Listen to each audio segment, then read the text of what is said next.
Hello, everyone, and welcome to another episode of the Wise Decision Maker Show, where we help you make the wisest and most profitable decisions. My name is Dr. Gleb Tsipursky. I'm the CEO of Disaster Avoidance Experts, the future of work consultancy that sponsors the Wise Decision Maker Show. And today with me is Armen Vartanian, the head of workplace at LinkedIn.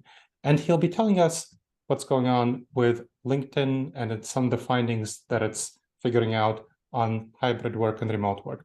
So Armen, can you tell me a little bit more about the most recent LinkedIn Workforce Conference Index on this topic, Workplace Conference Index?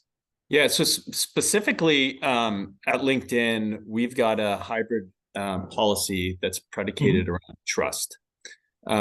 It's foundational value for us, specifically trust and care, and rooted within that is this idea that relationships is really important. Relationships matters is how we define it.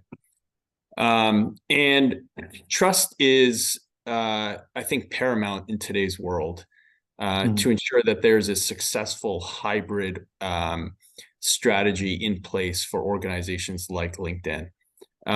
Specifically one that is not rooted in a return to office mandates that so many other companies, I think, are having a struggle right now in trying to drive the right level of engagement with their workforce around how they work.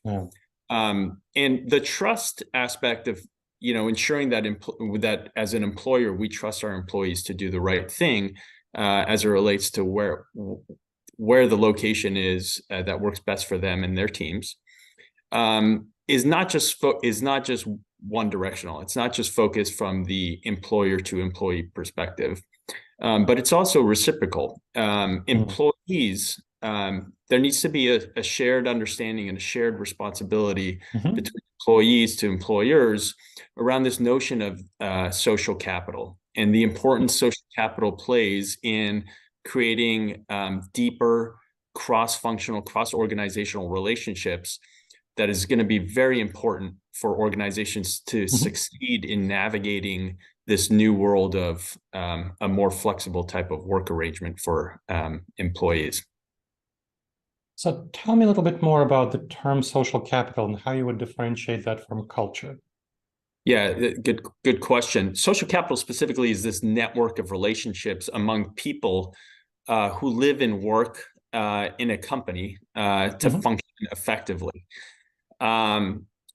Culture is a little bit more rooted in how process gets done throughout an organization, the shared norms of a company, for instance.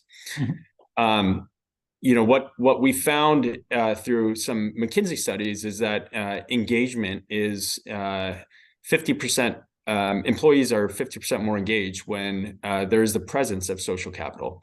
And we know that there's deeper relationships to be had when employees are building relationships in person versus virtually. And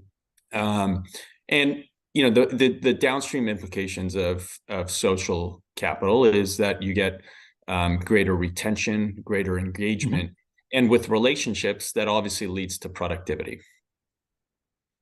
That makes sense to me. Now, I helped 23 companies by now transition to hybrid work and remote work. And one of the important things about social capital I've been finding is that there's a difference between employees who have been at the company for a while versus junior employees.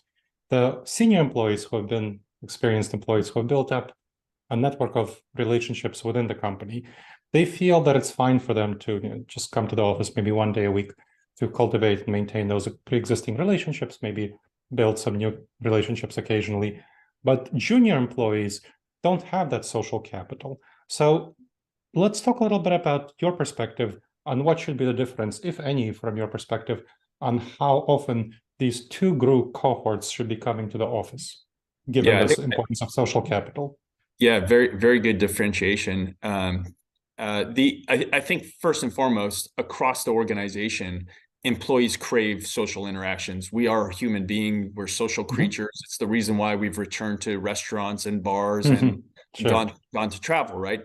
76% of our employees want to come back to our offices for informal interactions. There's a Microsoft Work Trend Index study that has been done where 85% of the workforce are motivated to come back to rebuild relationships. So I think across the company, regardless of tenure, there's a desire to come in and build deeper relationships with each other. But to your point, taking the view from the current state that we're in, over the past 3 years, effectively, the majority, 55% approximately, of our employees have started at LinkedIn. It's a similar trend that we see with other companies that have, considering the growth of some of our some of our organizations in our industry. And again, to your point, it's really important for those individuals to build those deep, lasting relationships across organizations so that they can work more effectively longer term during their tenure. Now, one of the challenges I've been finding in other companies is that the junior employees want to build relationships, but senior employees, because they already have those relationships, they feel it's fine to, like I said, come in maybe once a week. And the junior employees, that's a challenge for them to build relationships with more senior people.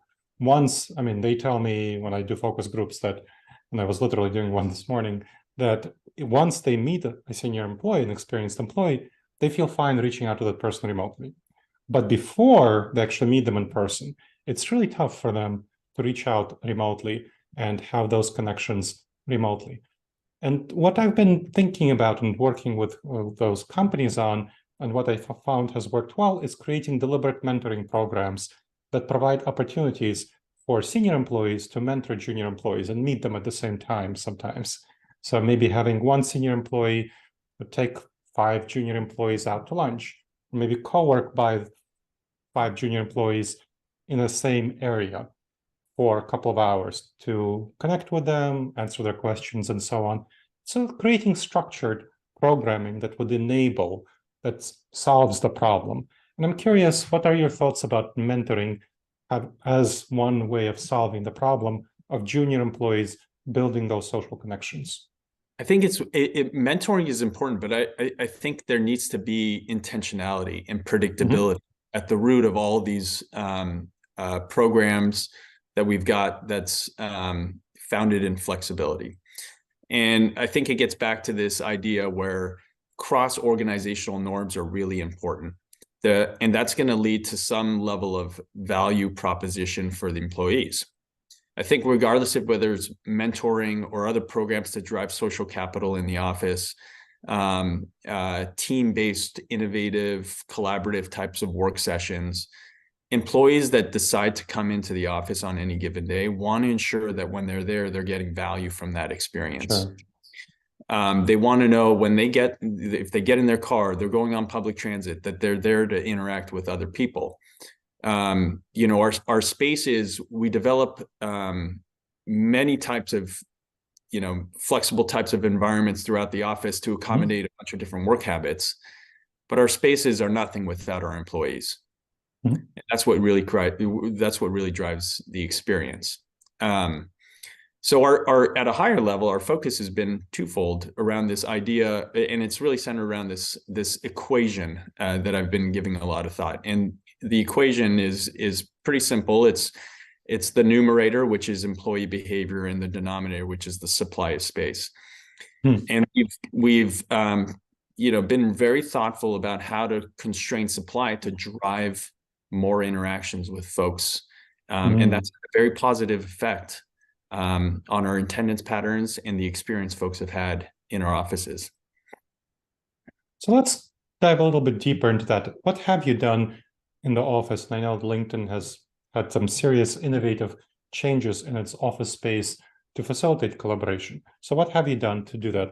Dig a little deeper into that.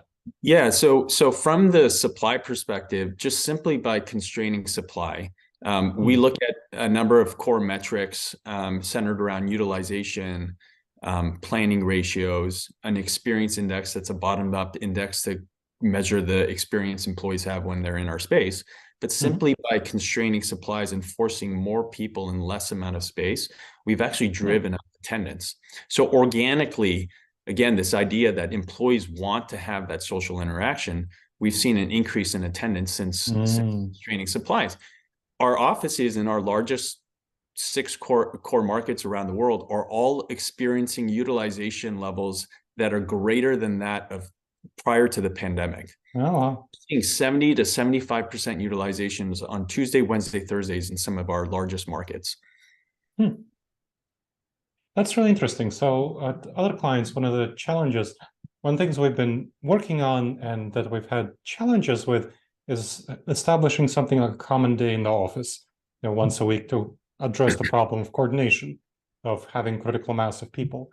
And what we've been finding is that when we do something like a one common day in the office, there tends to be lots of people in the office, and they find that the meeting rooms are booked that they plan to use, the huddle rooms are booked, soundproofed rooms that they wanted to have with client calls that they can't use. So they're taking calls at their desks and they're disturbing others, and they can't get spaces that they would need. So how are you solving for that sort of problem where you would have too many people coming in for the amount of space and people will be kind of overcrowding each other?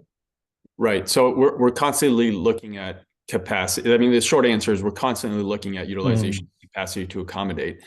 But I think the longer answer to this is that organizational norms are very important. And it's not just around the days folks come together to interact with each other, but it's the types of activities that happen when folks are together. Otherwise, you're going to get this kind of sporadic microculture of type of work that ends up happening within the office or remotely. You may come in and have an experience that is not ideal, coming in and sitting in a video conferencing office all day because the remainder of your team is not in the office.